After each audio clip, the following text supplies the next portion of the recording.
Pixels were never phones with extreme hardware specs and strange features, and probably never will be. But what makes everyone, or at least most people, like the user experience of Google phones? What is this winning formula?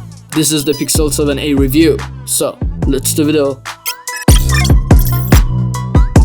The design is the same as the Pixel 7 series. The aluminum frame that is bent in the back panel and forms the camera frame. The back panel is made of plastic, which is not very premium, but the body doesn't make noise and the plastic used in it is matte and well made.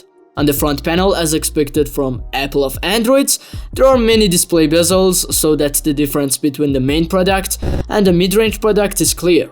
The keys have a clicking sound as before, and the haptic motor is excellent in its price range. And IP67 makes you worry less about water. The Pixel 7a display is an OLED with Full HD Plus resolution, and its refresh rate has been upgraded to 90Hz compared to previous generation 60Hz, which of course is not activated in default mode. I suggest that you activate it because its smoothness is completely felt. The display is sharp, has high contrast and color accuracy, and supports HDR10, but it is not as good as flagship panels.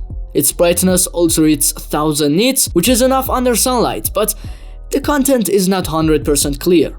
The optical fingerprint sensor under the display is also a little slow like other Pixels, but it is not annoying.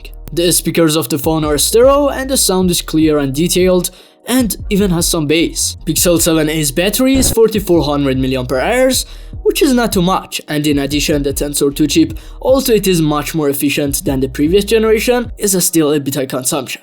But in semi-heavy usage, it doesn't need to be charged for up to one full day, or a little less.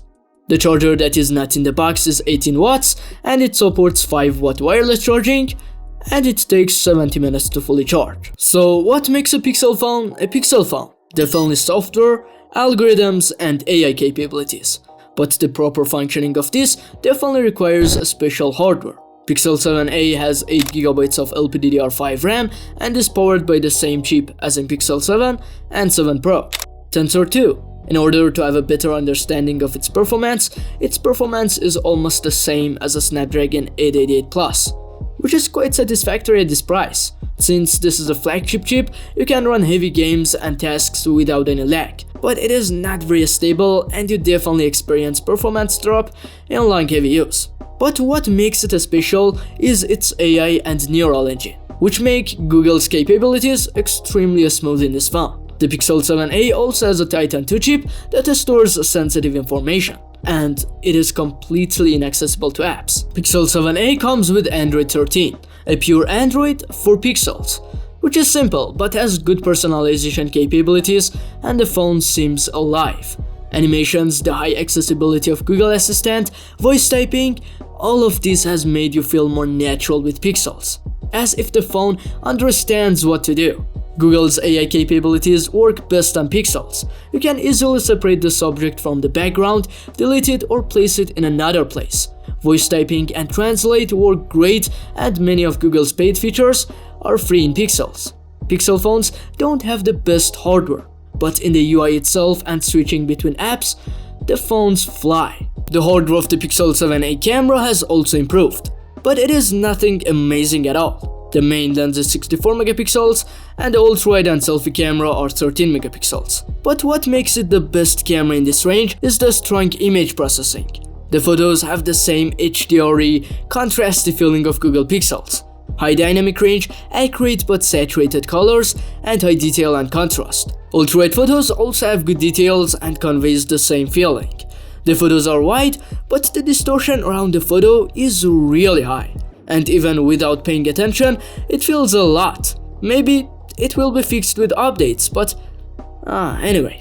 Photos in night mode have high detail and dynamic range, but in some situations, either the noise of the photo is high or photos become very soft due to the removal of noise, which is due to the weakness of the sensor compared to the flagships.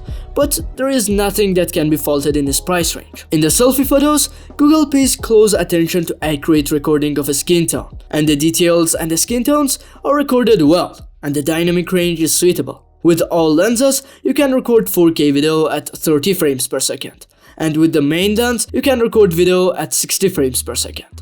The main lens also has OIS and the videos are not too shaky, but they are noisy in low light. So, the Pixel's winning formula and what makes it the iPhone of Android is Google's focus on match hardware and software to get the most out of it. In addition, Google pays a special attention to user experience. It does not try to make a phone look good with numbers, but rather tries to keep the phone balanced and strengthen those elements such as haptic engine that have a great impact on the user experience. Also, Google's wonderful AI capabilities and its excellent performance on this phone and maintaining good materials and simple design all make Pixel phones worth buying for most people. Pixel 7a is also worth buying, but considering the drop in the price of Pixel 7 after 6 months and the increase in the price of A series, it is more logical to buy Pixel 7. But even if you don't spend any more than $499, there it is, Pixel 7a. Thanks for watching. If you like this video, like it, and if you like my content, subscribe to my channel. Goodbye, see you next video.